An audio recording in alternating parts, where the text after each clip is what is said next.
O governo francês diz que a Amazônia não é do Brasil. Será que a Amazônia não é mesmo do Brasil? Tem outras coisas que parecem mentira, mas é verdade. Então quer dizer que agora a Amazônia já não pertence mais ao Brasil. Vejam só essa roubada que o presidente da França quer cometer. Como assim que uma pessoa está lá no outro continente e querer se meter no continente dos outros e ainda querer roubar parte desse território, uma das partes mais importantes. Olá pessoal, sejam todos bem-vindos a mais um vídeo do Dicionário do Brasil, que sou eu mesmo, Aurélio, e neste vídeo vamos ver aqui uma roubalheira que o presidente da França quer roubar o Brasil. É isso mesmo, você que é brasileiro aí, melhor ficar atento nos discursos do governo francês, porque já faz um tempo que eles estão querendo tomar o Brasil. Inclusive teve votação e França votou para que o mundo controlasse a Amazônia, não só ser o Brasil, alegando que o Brasil estava a cometer não sei o que, desmatamento. O Brasil está prejudicando um lugar que fornece ar para o mundo, uma coisa dessas que são tudo só invenções, coisas da cabeça deles para poder tomar o Brasil. E por incrível que pareça, a Rússia recusou contra. É isso mesmo, a Rússia e o Brasil são aliados muito fortes, tanto que muitos países da Europa, vocês sabem o que está acontecendo, né? E agora que o Putin disse que já não vai liberar mais gás lá nesse inverno na Europa, vai dar ruim. Acho que eles vão ter que tirar todas essas sanções que eles também inventaram. Então, neste vídeo, vamos ver aqui o vídeo com o seguinte título: o governo francês diz que a Amazônia não é do Brasil. Será que a Amazônia não é mesmo do Brasil? Tem outras coisas que parecem mentira, mas é verdade. Então, o link vai estar aqui na descrição, vamos juntos ver. Propriedade é algo muito sério, não se deixe enganar. Esse é o Visão Libertária, sua fonte de informações descentralizadas e distribuídas. Anda circulando com muita força em vários canais brasileiros a afirmação feita por um ministro francês, Franck Riester, no âmbito das negociações do Tratado Comercial entre Mercosul e Comunidade Europeia. A frase é: a Amazônia não pertence apenas ao Brasil. Será que é isso mesmo? A maior parte dos comentários trata isso com indignação. Como assim? Macron quer invadir a Amazônia? Quer dizer que eles querem tomar a Amazônia do Brasil? Que absurdo! Sim, a tomada da Amazônia por potências estrangeiras é um temor muito comum entre brasileiros nacionalistas, conservadores, particularmente entre militares. O processo de internacionalização da Amazônia já foi usado como discurso em vários momentos. Já vimos esse mesmo tom indignado quando Joe Biden, ainda candidato a presidente, disse que faria o Brasil aceitar acordos ambientais, nem que fosse preciso tomar medidas enérgicas. Eu também vi isso, sim, antes dele ser eleito até. Muita gente ficou preocupado por aqui que medidas enérgicas pudessem significar a invasão da Amazônia ou algo assim. O próprio Macron já havia dito no passado frases com o mesmo significado, de que a Amazônia não pertence apenas aos brasileiros. E até o governo inglês, em determinado momento recente, também defendeu, se necessário, o uso de forças militares para preservar a Amazônia, gerando mais temores por aqui. Agora, todo mundo sabe que a Amazônia, definido como um bioma, de fato não pertence apenas ao Brasil. Exatamente, é uma área... não pertence só ao Brasil, é o Brasil e os países próximos. Aí um exemplo é o próprio Peru. Envolve a maior parte dos países da América do Sul: Bolívia, Peru, Colômbia, Venezuela, Suriname, Guiana e, lógico, a própria França, com a sua colônia ultramarinha da Guiana Francesa. Exatamente. Perfeitamente possível entender a frase dita pelo ministro francês como uma constatação meramente lógica. A Amazônia, se referindo ao bioma amazônico, não ao estado do Amazonas, não à floresta amazônica brasileira, pertence a outros países além do Brasil. E isso é um fato, o bioma amazônico não pertence apenas ao Brasil. Tem um monte de país aqui na América do Sul que também tem floresta amazônica. Mas é besteira achar também que foi nesse sentido que o ministro francês falou a sua frase, ou mesmo que outras potências insinuam tal coisa. Exatamente, seria muita inocência. É porque, no caso do ministro francês, isso se referia a uma negociação entre Mercosul e Comunidade Europeia, e tal colocação era colocado como um entrave para tal acordo. O que, por óbvio, como o Brasil é o único país amazônico que participa do Mercosul, deixa claro o tom de ameaça.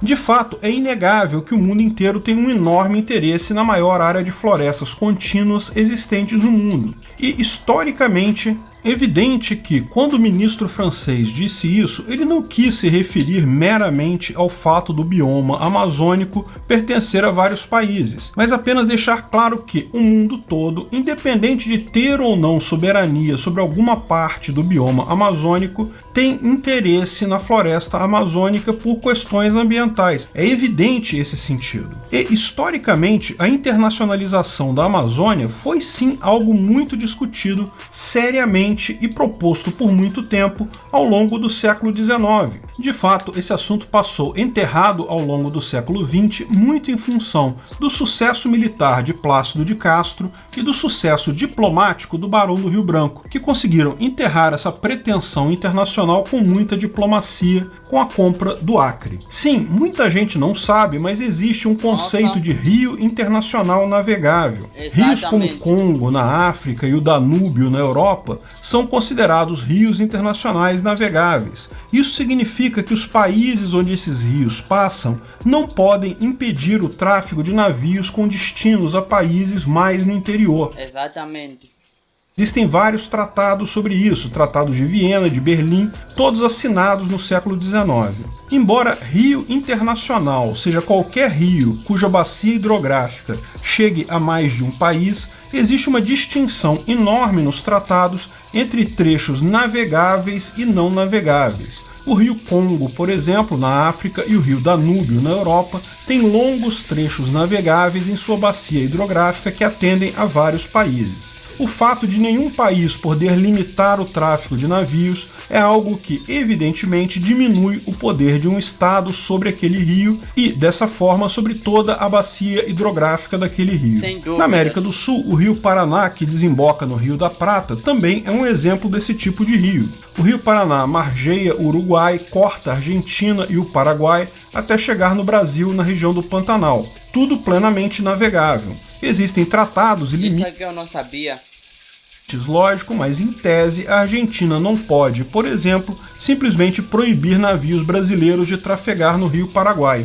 A questão do rio Amazonas é mais complexa e este é o cerne dessa desculpa. Durante muito tempo, no século XIX, houve pressão da comunidade internacional para que o rio Amazonas, toda a bacia hidrográfica dele, fosse considerado um rio internacionalmente navegável. Exato. Porque, embora a maior parte da bacia hidrográfica do Amazonas, a parte navegável dessa bacia, esteja em território brasileiro, havia uma pequena parte, alguns poucos rios navegáveis que chegavam no território boliviano. A declaração de internacionalização do rio Amazonas seria algo bastante complicado para o Brasil no século XIX. Como vocês podem imaginar, se hoje controlar a floresta amazônica já é um desafio enorme para o governo brasileiro, naquela época era mais ainda. E, de fato, quando começou o ciclo econômico da borracha, houve uma pressão muito forte, tanto americana quanto europeia, para o estabelecimento da livre navegação no Amazonas. Isso era visto pelo governo brasileiro como uma ameaça real, e de fato foi. Havendo livre navegação no Amazonas, a internacionalização do rio Amazonas, mesmo que com a desculpa de permitir a chegada na região hoje conhecida como Acre, abriria caminho para a independência de várias nações indígenas na região, Exatamente. com o apoio de países europeus interessados. Mas o Acre hoje é território brasileiro principalmente devido ao espírito bandeirante do brasileiro, que expandiu o Brasil até seus limites atuais. O fato é que, justamente por tais rios serem facilmente navegáveis, os brasileiros tomaram conta da região e praticamente não havia bolivianos ali, embora tecnicamente a região fosse boliviana. Americanos e ingleses criaram uma companhia de extração de borracha na região que recebeu uma concessão de exploração do governo da Bolívia, justamente porque o governo boliviano temia simplesmente perder a região. Nesse momento, em 1901, foram as mais fortes pressões pela internacionalização do rio Amazonas, justamente com a desculpa da navegabilidade até a região que hoje conhecemos como Acre. Mas o Brasil reagiu rápido, enviou Plácido de Castro, que iniciou a chamada Revolução Acreana. Foram vários confrontos diretos com os bolivianos e, no final, o local remoto... É isso que aconteceu nessa revolução. Muita gente já comentou também aqui no canal para eu ver sobre essa revolução aí que aconteceu no Acre. Dificuldades de chegar ali, passando por muitos e muitos quilômetros de rios controlados pelo Brasil, acabaram impedindo qualquer ação em sentido contrário, seja dos bolivianos, seja dos americanos ou europeus. No final, a Bolívia acabou aceitando o Tratado de Petrópolis, assinado em 1902, costurado pelo Barão do Rio Branco, em que uma parte do Brasil, bem pequena é verdade, foi dada em troca do território do Acre, muito maior, e mais uma larga compensação em libras esterlinas. Hoje, o montante pago pelo Brasil pela região pode parecer baixo, mas na época era um bocado de dinheiro, não esqueçam de contar a inflação. E o fato é que, se a Bolívia não tivesse aceito isso, o mais provável é que o Brasil manteria a soberania ali de qualquer forma, com o uso da força. Muita gente acha que a briga do Acre foi meramente por um pedaço de terra cheio de seringueiras e dinossauros lá no fim do mundo. Mas não, o que estava em disputa verdadeiramente ali era a internacionalização do rio Amazonas. Como hoje, após a aquisição do Acre, toda a bacia navegável do rio Amazonas fica em território brasileiro, o rio Amazonas, ainda que seja considerado um rio internacional, ele não é objeto dos tratados de livre navegação. Havendo livre navegação no rio Amazonas, o controle, que hoje já é pouco, seria de fato nulo. Hoje em dia vemos essa... Não teria mais nenhum controle praticamente. Se qualquer um poderia entrar, hoje em dia já querem tomar, imagina se eles conseguirem navegar de qualquer maneira sem pedir permissão.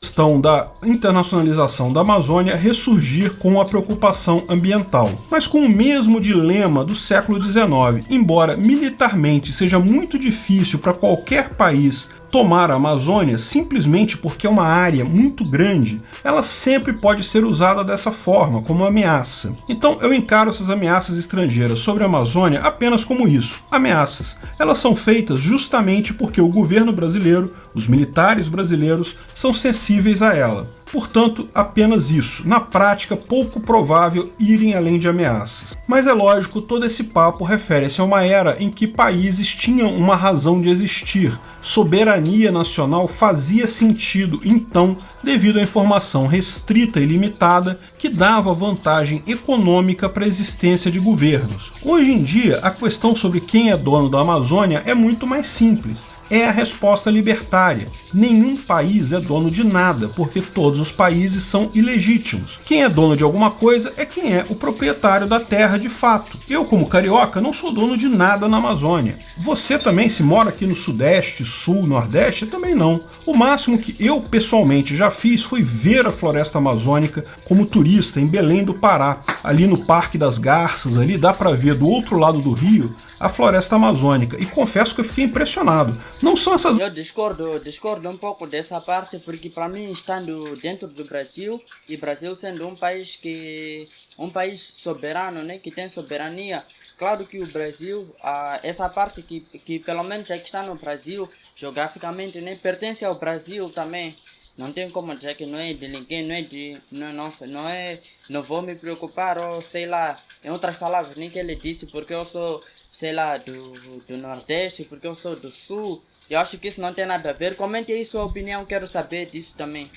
Árvorezinha mequetrefe que tem aqui do que sobrou da Mata Atlântica nossa, não. São árvores enormes de grandes, 3 níveis de copa de árvore. Mesmo à distância dá pra ver que é outro patamar de floresta. Se você acha que já viu floresta morando aqui no Sudeste, esqueça. Floresta amazônica é outra coisa. É algo verdadeiramente impressionante. Mas como todo recurso escasso, tem o exato mesmo mecanismo libertário de distribuição, a propriedade privada. A Amazônia pertence a quem mora lá, quem tem terra lá, quem delimita, defende e usa a terra. Nem nós brasileiros do Sul, Sudeste e Nordeste, muito menos franceses, europeus, americanos, temos direito a nada. Isso vale para qualquer pedaço de terra, onde quer que seja. Se aquilo não é delimitado, defendido e usado por você, ele não te pertence. Nem um pedacinho da terra pertence à humanidade, aos brasileiros, ao interesse internacional. Não, nada disso. A Amazônia pertence a quem está lá,